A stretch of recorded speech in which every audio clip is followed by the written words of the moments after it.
thank you to our sponsors, Little Voices. Are you a teacher with a passion for drama, music and performance, or feeling stuck in the classroom? Little Voices gives you the chance to step into a role where you can truly inspire young minds through the arts. This is a company I know well and admire. They're passionate about child development, highly rated and genuine and transformative. With small group teaching, a focus on confidence and creativity, with the opportunity to guide children through Lambda qualifications, you can make a real impact. Plus, with the support of a nationwide franchise network behind you, you can run your own successful business, doing what you love while teaching in a way that truly fits your life.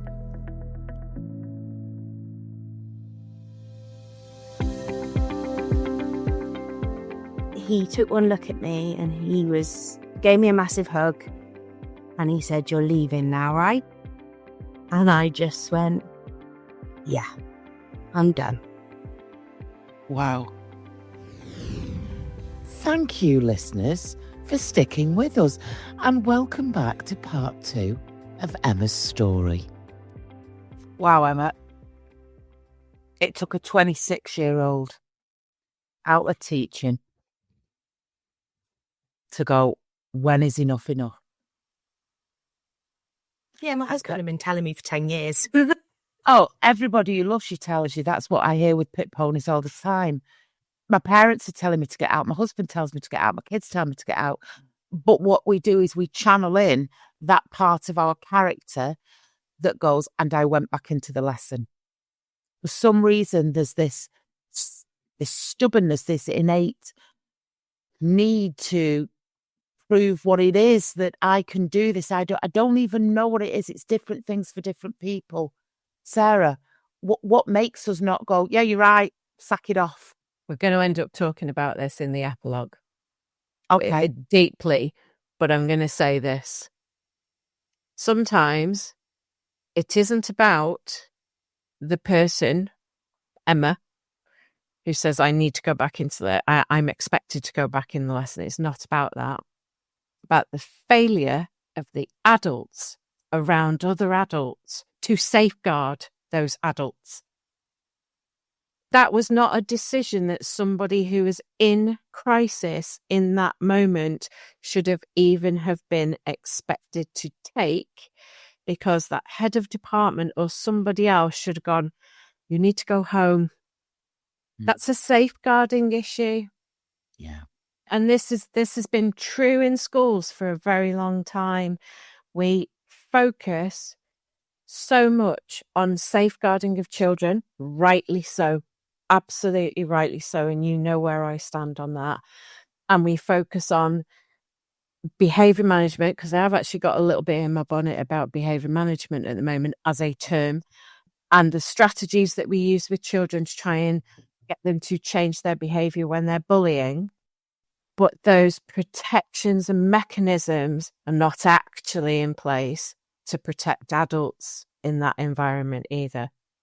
That should not have been Emma's decision. It's almost if you're not naturally empathetic, if you're not naturally compassionate, you almost separate them off, don't you?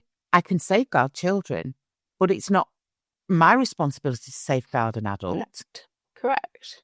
Now, people who've naturally got that within them, there will have been colleagues who you'll have worked with who will have sent you home, who'll have gone, absolutely, and they're the best of the best. Yeah. But you're right, it's almost like night and day when it comes to safeguarding children. It's as if the two rules don't apply. Yeah. The two are not the same. So, right, can I now say, ladies, so you finally leave the classroom? I did go back till Christmas, Oh, because just- that was October half term. Right. But I did it because I needed to show myself that I could. I couldn't leave knowing that I'd left under that cloud. I needed to make sure that I could do it for myself. So I did go back, but I left at Christmas. I did another 6 weeks. So you do another 6 weeks. Okay. You leave. You've already been setting up the tutoring. So you're You're walking into, I should imagine it's not making the same money at this stage as it was with your classroom teacher, but in some ways I healed through tuition. Tuition was a really big healing process for me because I was still surrounded by the stuff that I was exposed to when I was in the classroom, like the texts and the exam and the terminology and the language. So I'd still got those trigger points to a certain extent. Early days, I might have dug out a handout of something that I'd produced or an old exam paper that I could, put me back in that space. But the freedom of being my own boss, the freedom to be creative, to learn new business skills, to step into a new world of learning where I was able to thrive. And I didn't have to ask permission. That was the bit for me. If I mucked up, and, I've shared my story so many times, I have. If I've made mistakes or I've got things wrong, it's all right. Because there's only me I had to. It's the worst of it sometimes because you've got to look yourself in the eye. But it is possible to have a wonderful, wonderful life, harnessing all the things that you don't want to get rid of, all of your skill set, all of the things that made you so instantly recognizable as talented. But this time it's working for you. So it is a wonderful, wonderful space. And Core Plus tuition sounds amazing. You've got a team around you. I'm sure you are leading them with the compassion that was absent when you were a teacher. That was one of the main things for me, was providing a safe space for the students, because we all know that the system's broken and it's not safe for them anyway. But also, more importantly for me, was providing a safe space for my tutors. I wanted to make sure I looked after them because I realised that despite what I thought at the time, I wasn't looked after in teaching. So I've made sure that with my tutors, I do look after them. I trust them to do their job. I don't micromanage them. I pay them well. And I'm there for them when they need me. And when they don't need me, I give them their space. And for me, that's really important, because as much as I've told you so much today, I haven't told everything. I haven't told every little story along the way. And there was the micromanaging and there was the toxic leadership. And if we went through all of it, we'd be here for days. But I make sure that when I'm leading Core Plus tuition, I'm doing it with all those things in mind so that my tutors feel safe. It's leading from the heart, isn't it? And I think that's utterly take away the strong adjective. There are places within education where that sort of leading from the heart, being human, is absent. It's really, really absent. And we've time-stamped this, I think. Sharon's already said it's the 18th of May at the start of this week. I put something into the group because we are now doing the legwork, we're doing the research, we're getting the accounts from people in writing. And by the time this goes out, there are things in play now. And if we skirt around it and we do brush over it, and you're right, if we sat and talked, you and I and Sharon would be here for 4 hours this afternoon talking about everything, because that's how it works. But we can't gloss over it anymore. We cannot gloss over that this is not just about little pockets within the education system. There is a systemic problem, but it's not just one problem, and it's not just one bad guy either. This is not the post office. There isn't one, because it's cultural, and it's grown and it's spread over the last 10, 15 years. It's about behaviour management. It's about SEND being completely unsupported. It's about micromanagement, toxic leadership. It's not one distinct problem. And I think that's where people like us and our pit ponies sit there and then start to gaslight ourselves, because it isn't one distinct critical moment. It's a whole pile of little things. And when you when you take those, in inverted commas, little things, somebody said something, it didn't feel right, somebody's not quite treating me the same as they were. In isolation, they sound really petty, but you tie them all together and they build a picture that creates the situation where people end up with PTSD. That's very real. And it's very problematic. Sorry, I'll get off my soapbox. No, I think what you said. Sorry, go on, Emma. You talk. I just want to kind of say, like, I've mentioned lots of people in my story, and I almost don't blame them personally. That head of department that sent me back to teach, she was feeling the same pressure that I was feeling, that she had to get her department teaching and she had to do, like, yes, okay, she didn't handle it right in the moment. She should have safeguarded me, but I don't blame her personally. I got on well with her. Because it's systemic. Yeah. And I just kind of want to highlight that, because anyone that's listening, it's not about those individuals, it's about the system. Yeah. And that's really important for me to highlight. Yes, it's really timely that today, Sunday, the 18th of May, right, this morning, I got up, pottering about in the garden because it's lovely, and I'm looking at some of the posts that come on Life After Teaching. And somebody put a post on saying, I've got what I needed from this group. Thank you very much, but it's starting to trigger me now. Okay. There are good schools out there. There are some wonderful experiences in teaching. And I think that the essence of the post was thank you, but this has almost become an echo chamber now for the world of teaching.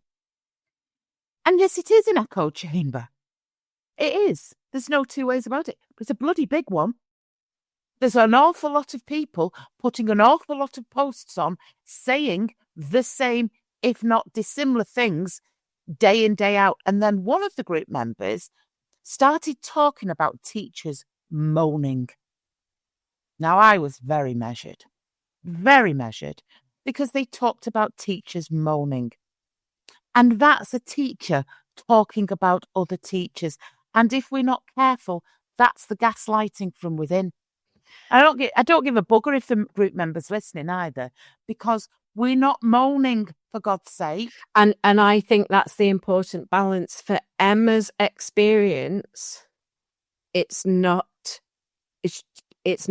personal. For Emma's experience, it's not personal. My experience, it was distinctly bloody personal. Other people, so and I think that cycles back to, it's not just a one size. Oh, dog! It's not just a one size fits all problem within the education system. Everybody's experiences are slightly nuanced. There's commonalities, there's common threads. I completely agree with you, Emma, that there are people that I worked with who, it was not the greatest of professional conduct, but it was because there were existing pressures on them as well. So you can see why, but it's that distinction of, for you personally, it was not about those individual people. That's your balancing act in your head. And I get that you don't want anybody who's listening to think that you're being critical of them. That they chose that was who they are to their core. Yeah. Well, we've almost done our epilogue there. That was just brilliant. Emma, it's been so thought-provoking what you've said. It really, really has. And there'll be a lot that comes from this, particularly with my self-reflection as well. So, after the third, fourth, fifth attempt of me getting you there, you've left the classroom, right? You've got this wonderful world that you're doing. You're leading this great team. And you left in December 2023. So running alongside this, you're tutoring. You suddenly realise there's no ceiling to my skills. So you veer off and you enter into the world of marketing as well as a mentor. Tell us a little bit about that. So when I left in December 23 and I was completely focused on the business, I managed to triple our revenue in 12 months. And people were starting to ask me how I was doing it, what I'd done. And basically it was marketing. It was shouting about the business, shouting about what we were doing. So I started helping people and just helping my friends that were running other businesses. And then I did a course that made me think twice about it, and realised that actually it was the second arm of Core Plus Tuition. So it's the same business. It's a marketing mentor that runs under Core Plus Tuition, but the brand is Make Your Marketing Count. I run a free Facebook group where I do mini trainings every week to help people with their marketing without it feeling overwhelming, which is all the same values as Core Plus. It's all got to be manageable. It's got to not overwhelm. And I run courses to help people advertise on Facebook organically, and I've got plans to expand it even more going forward. Absolutely golden. Golden, because that person who was recognised in 2011 is still standing. It's still standing. Your skills are there. The passion, sometimes you have the stuffing knocked out of you, and that's why these stories are so important and so valuable. So, right, love, with that in mind, am I allowed to ask her what a sliding door story is, Sarah, yet? Or have I jumped in too soon? Am I getting above myself? Is it okay to tell listeners that actually we've been texting each other and I've just been going, no? Not yet, Sharon. You've not mentioned marketing. I'm like, bloody hell. Do you know what it is? In an air of transparency. It's a glorious day. I could sit and talk here all day, right? We have got another recording after this. And do you know the only thing that's on my mind at the moment? We're going for a curry tonight. So I keep getting distracted because I'm not quite sure what I'm going to have for my tea. So do forgive me. Hello, loyal listeners. This is a little plea on behalf of myself and Sarah to donate a few pennies to the Pit Pony Podcast Production Fund. Sarah's taken to selling her Cure records on eBay to fund the episodes. So see the Bios the Coffee link in the notes below and save her collection of Robert Smith's warblings for us, will you? Thank you. Right, bloody hell, Emma Harper, tell us your sliding doors story. So this month I have gone back to school number 3. And I am now tutoring in school number 3 as a contractor. And as are my tutors. So there's 2 of us that are going in at the minute, working with a student. And it's a sliding doors moment because I'm in control. I am the one that gets to decide when I go in. I'm the one that gets to decide how I work with this student. I'm the one that gets to safeguard this student to my expectations. And that's all because of the journey that I've been on. It is beautiful, isn't it? Because you're still doing exactly what you would. You've got the school. You're still able to contribute to that community, those kids. It's wonderful. It's absolutely wonderful and incredibly well deserved. Is that the last sliding door story? Have you just got one sliding door story? There's so many. No, if you have, that's great. Because what I didn't want to do is say thank you very much for joining us, and then you say, actually, Sharon, I've got another sliding door story. No, that's the one at the minute. There'll be another one in 12 months. And can I thank you because you've shouted out the world of tuition that means so much to us. You are giving back to that community, which is what we're all about. Furthermore, you've talked about, and this is the bit, and I want to say it in front of you, not in the epilogue. The thought of you watching us in those very bleak moments of your life, hearing our voices, listening to what we've got to say is an absolute privilege to have been able to do that. And I really want to acknowledge that, because you'll never know the impact of hearing something like that, what it has on us personally. So, Emma, on behalf of all of our listeners, Sarah Dunwood and everyone involved in the production, I want to thank you for your time today. You've been an absolute rock star. Thank you both for your part in my journey and for having me on today. Hi, friend. Right. What a cracking episode. So much came up for me there, and I want to pinpoint you right back to something really insightful. For a long time, people have been talking about the post office scandal and drawing parallels to the world of teaching. And the parallels they draw, in my opinion, is the devastating impact on families and lives and individual stories. And I want to make it absolutely clear, in no way am I saying that the outcome and the impact of systemic failures are different, because the human casualty is the commonality. But you hit on something really, really insightful. With the post office scandal, there was one really critical starting point which kicked everything off. There was a software failure with the post office branches.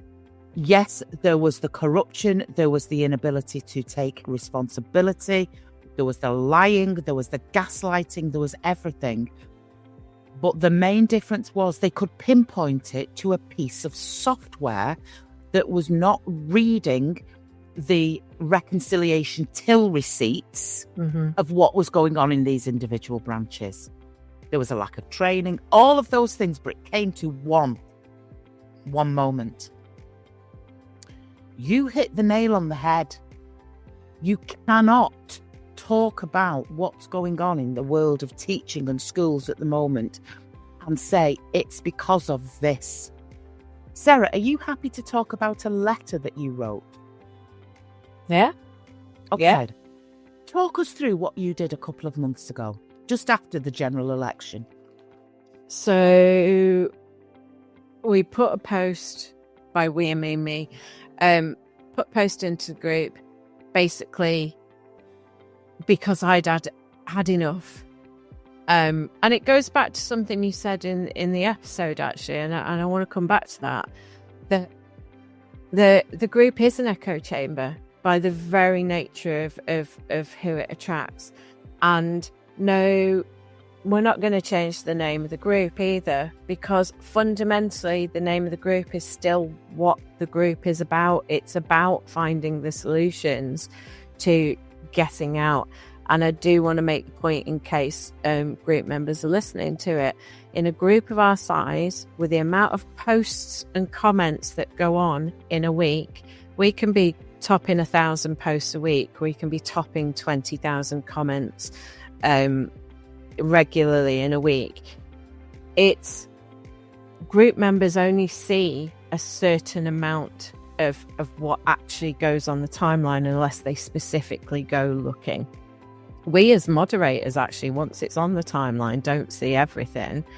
So I might not see a post that one of the other mods has approved to go on. But within that mix of posts, there is a mix. There's the real heartfelt kind of trauma or traumatic situations that Emma's talked about with her. But there are multiple posts where people ask specific advice on getting into tutoring, as an example, or how do I do civil service applications, people talking about getting out and the fact that they've gone on a holiday in term time.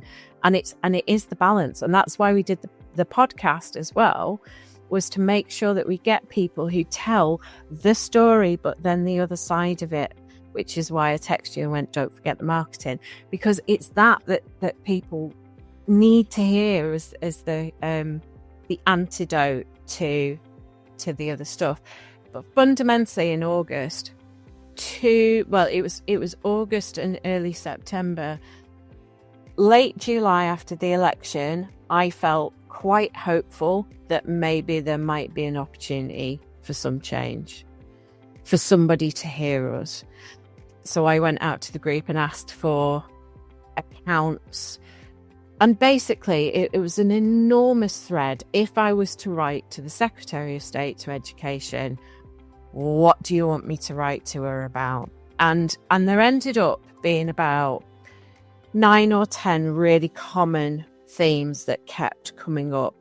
Weaponization of references, the use of support plans to force people out, the stuff that we see constantly in the group.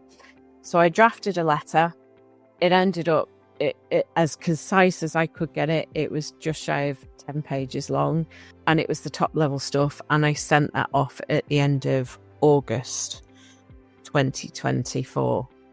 Now, something ended up running parallel to this as well. So start of September, if you remember, we were approached by one of the news organisations who wanted to see whether they could pick up on the use of NDAs and things like that, and the toxic culture in school.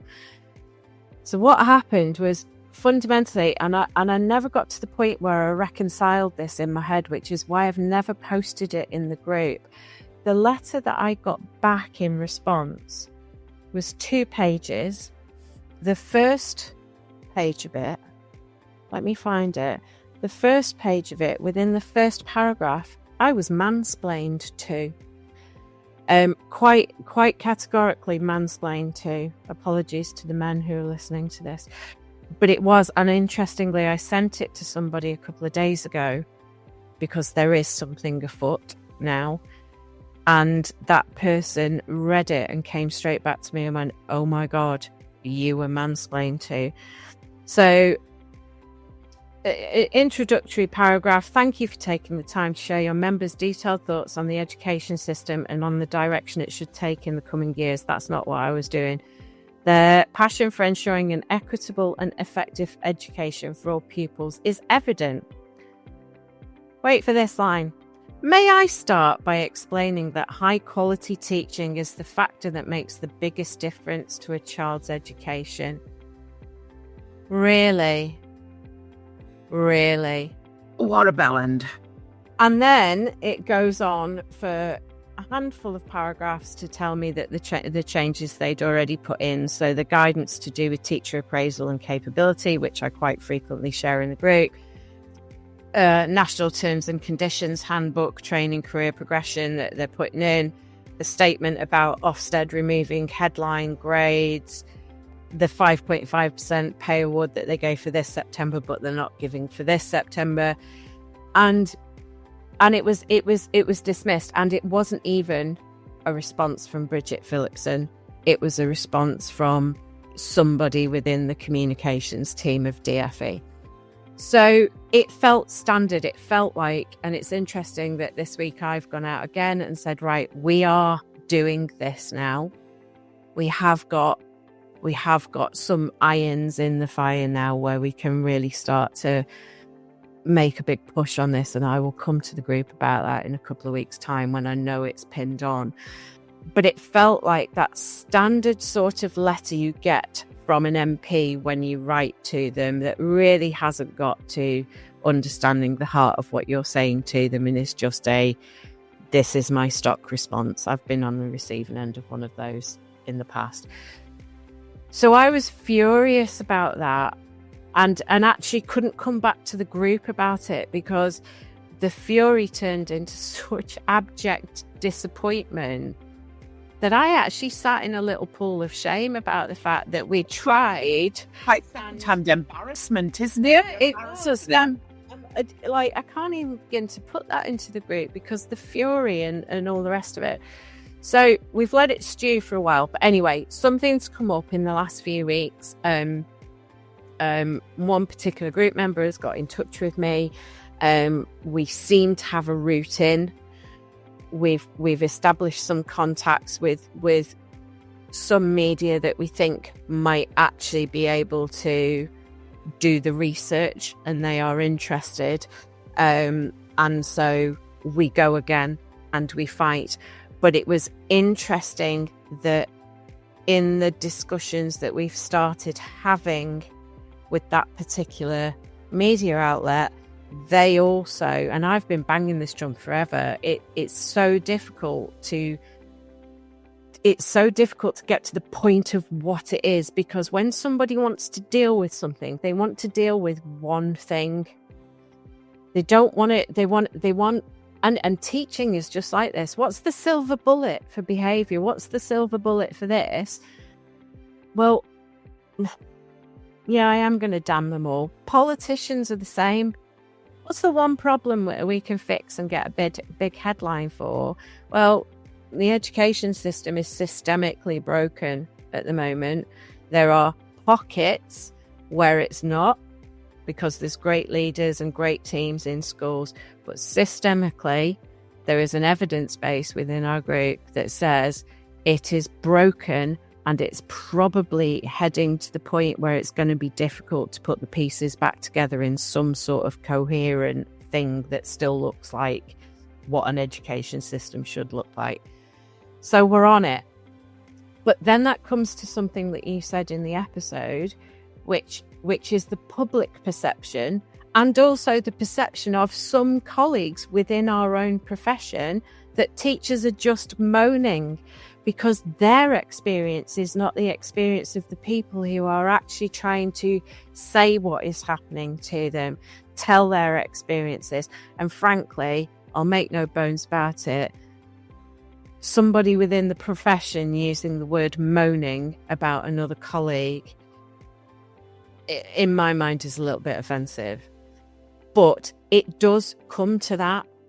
That's what public perception is. You only have to look at comment sections under any sort of newspaper article about anything to do with teaching. And yes, you'll get lots of people piling on going that they feel really sorry for teachers, behaviour of some kids, parents need to generalise in. But you'll then also get the people who pile in and go, the usual tropes. Well, you only work for 38 weeks a year, you get 13 weeks holiday, you only work till 3:30, blah, blah, blah. And then you get the usual arguments about, well, if it's so easy, come and do it. And it's a vicious cycle of they're hearing it, but they're not listening to it. And I think what's important is exactly what you've just said, public opinion and the 13 weeks holiday a year, and they finish at 3:10 and all that. But all the time we've been doing these podcasts, and we've got one coming up in particular with Kat Philippou Curtis and Kathy Tyson. Bit of a spoiler alert for you there, guys. Where a film is actually being made of one of our... let me get the order right. They've made the film, and we're going to be interviewing her and releasing her podcast of her story. But one of the things, going back to the post office scandal, was the use of art and storytelling. Because the minute you told the stories of the people who were affected by the systemic failure of the post office, you suddenly had human connection. Well, if you've not got human connection, MPs, based on listening to these 1 hour and a half episodes of people from across the globe, where gender is irrelevant, age is irrelevant, but the heartbreak that sits behind their experiences, particularly in the first half of our recordings, if that is not something that is collected now as a resource to be heard and a film being made, then whilst we can't put it into a document, whilst we can't necessarily give you the evidence, let's face it, we worked closely with Sky News. They released it for 24 hours about NDAs, and it sunk. It went off the news cycle. And I think that my dream, if I'm really honest, is for me and a small handful of group members who feel up to it to get in front of the Education Select Committee, because the Select Committees are where cross-party MPs sit and listened testimonial. And I know somebody picked me up on that word this week in terms of my post and said accounts rather than testimonials. But actually, it is testimonial about experience. Testimony. It is. Testimony. It's exactly that. So that's my dream, that we get in front of people and sit and look them in the whites of the eyes and go, no, this is the reality of what is happening to people. And this is the very real damage and harm that it's doing to people, because she didn't say the word, Emma. She didn't say the word, but she said she got in her car and she had a choice. And I know that very well from personal experience. You sit in a space and you have a choice. Nobody should be in the place where their mind has been subject to an environment that has made their mind go, these are my two options. And we go back to something else she touched on as well. If you've got a teacher, and let's face it, Emma is not on her own for talking about that. If you go through our previous podcast episodes, many of our guests have had that moment of choice. Let's take a step back on something else that came out of that episode, because it segues in from, we're putting this in front of adults and our betters, okay? If we're going to take that default position of the politicians and the Education Select Committee and experts, you are fundamentally our betters. And it probably is the time to say, because we're just teachers, and it's okay in that circumstance to say, we are just teachers. You should know better. So where is adult safeguarding in the workplace, in that environment? How is it okay for individuals in positions of authority and responsibility who hold high offices or high positions within schools to completely go, I don't want to hear that. So I'm just going to turn a deaf ear and a blind eye to that and not act upon a critical incident. We've had Ruth Perry. We've had it. And countless others that didn't make the high profile. There's a guy who spoke at the NUT conference this year, and he talked about NEU, and he talked about his suicidal moment as when are we suddenly going to go, right, we can't just carry on and ignore this. No. Because it's too serious. So there is a massive training and education piece that sits around this, and that could come out of what we're trying to achieve. And then I go to, because my default mode is not pessimism. It's probably realism based on evidence. We all thought collectively, as a group of people, the groundswell of support when Ruth Perry took her own life, the groundswell of support in the wider education community within our group was this is shocking. This has absolutely got to cause Ofsted to reflect on their own practice. It's got to result in some change there. There was a damning coroner's report in that regard. And then what was the reality of what happened? Ofsted very quickly pivoted to a response, which was, we'll do some training with our inspectors. It was online. The slide deck for it was released. And I think it was about 2 hours training. I might be misquoted, but it wasn't substantial.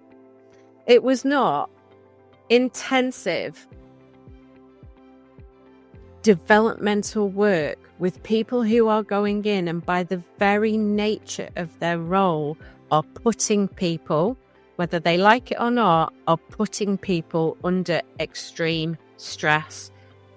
Now, I'm not saying there shouldn't be an inspection system. Most professions are subject to audit, quality assurance, scrutiny, whatever. We are in our business. We have been for the last 4 years. But it can be done well. It can be done supportively. It can be done with absolute clarity and with consistency. And it can be done by people who,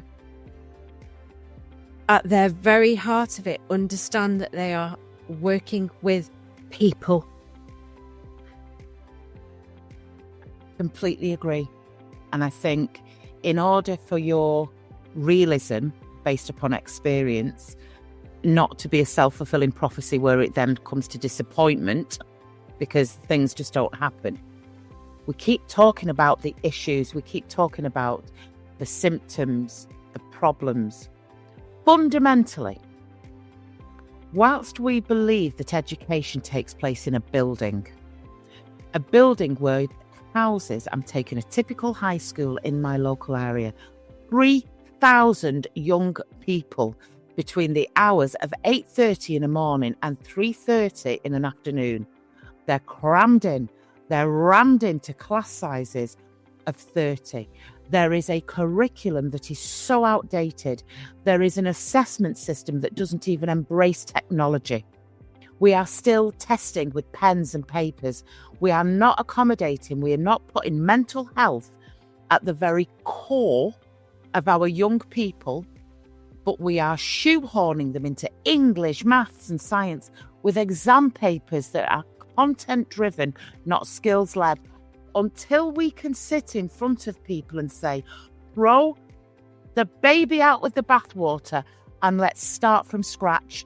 This is the 21st century, and our way of teaching and learning and housing young people has not changed since the Victorian era.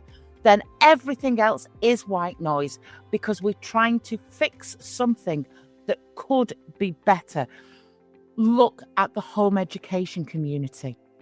Get involved in what those guys are doing. Look at technology. Look at the use of the AI.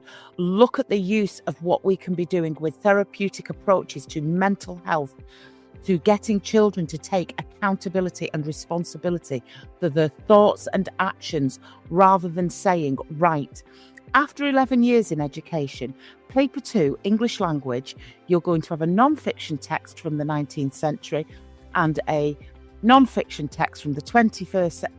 It's absolute nonsense.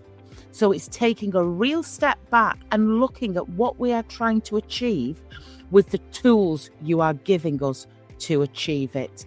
So until we sit down and really get creative and start to change from the most fundamental basis, which is under no circumstances do I believe that 3,000 young people from one town in one building for 6 hours a day is the best way to be educating children, then the rest is white noise. Because how can you audit? How can you quality assure what's going on in the very system that is broken? Because you're only ever going to get broken results. And as a result, people like our group members, and we've only got a sliver of people who found us because there's a world out there that's not even on social media. Let's get to the heart of the problem. And the heart of the problem is the way in which we are trying to educate children. It is as simple as that. We are not getting the best from the best of us. Young people are brilliant. Young people will run round a classroom and shout through doors if we've set that up for them to do it. If we've set them up to not give them the compassion and the empathy and the understanding that there's a human being in that classroom who's a mother and a daughter. So this is way, way deeper, and we are only going to ever be able to make that change when we do throw that baby out with the bathwater. And I'd like to believe it will happen in our lifetime. I'd like to believe we can start to see changes. But what I will go back to, my friend, and leave you on this, is if ever there needs to be a historical footprint of how we've got it so wrong, go and listen to our episodes, because they are there writ large as human stories from the talent that's hemorrhaged from the very, very system they were dedicated to serving. Okay, my friend, I think our soapboxes have been well and truly trod in that particular epilogue, and I, for one, feel a lot better for it. You too. Right, I'll see you on the other side, pal. Ta. Thanks for staying with us during another great episode of the Pit Pony podcast. And on behalf of myself, Sarah Dunwood, Mike Roberts at Making Digital Real, we wish you all the very best, and we'll see you soon. If you wish to contact me directly for a support session or a clarity call for your next steps, please find my link in the comments below. See you soon.